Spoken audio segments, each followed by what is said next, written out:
പറയുന്നത് മിഅ്റാജിന്റെ സുന്നത്ത് നോമ്പിന്റെ നിയ്യത്ത് എങ്ങനെയാണ് വെക്കേണ്ടത് എന്നാണ്. എന്താണ് മിഅ്റാജിന്റെ നോമ്പിന്റെ പ്രത്യേകത? നബി സല്ലല്ലാഹു അലൈഹി വസല്ലം തങ്ങൾ പറഞ്ഞു, മൻ സോമ യൗമ സാബിഅ വൽ 20 മിൻ റജബ കുതിബ ലഹു സവാബു സിയാമി 60 ശഹറൻ. ആരെങ്കിലും റജബ് 27 നോമ്പനുഷ്ഠിച്ചാൽ 60 മാസം നോമ്പനുഷ്ഠിച്ച പ്രതിഫലം അല്ലാഹു സുബ്ഹാനഹു വ തആല അവന് രേഖപ്പെടുത്തും. അതായത് 1800 നോമ്പിന്റെ പ്രതിഫലം.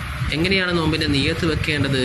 നവൈതു സൗമ ഗദിൻ അൻ അദാഇ സുന്നത്ത് റജബിൻ ഹാദിഹി സനത്തി ലില്ലാഹി തആല.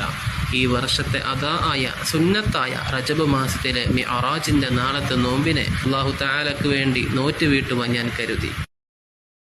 Download ShareChat. അസ്സലാമു അലൈക്കും വറഹ്മത്തുള്ളാഹി. ഈ വീഡിയോയിൽ പറയുന്നത് മിഅ്റാജിന്റെ സുന്നത്ത് നോമ്പിന്റെ നിയ്യത്ത് എങ്ങനെയാണ് വെക്കേണ്ടത് എന്നാണ്. എന്താണ് മിഅ്റാജിന്റെ നോമ്പിന്റെ പ്രത്യേകത? നബി സല്ലല്ലാഹു അലൈഹി വസല്ലം തങ്ങൾ പറഞ്ഞു, മൻ സോമ യൗമ സാബിഅ വൽ 20 മിൻ റജബ കുതിബ ലഹു സവാബു സിയാമി 60 ശഹറൻ.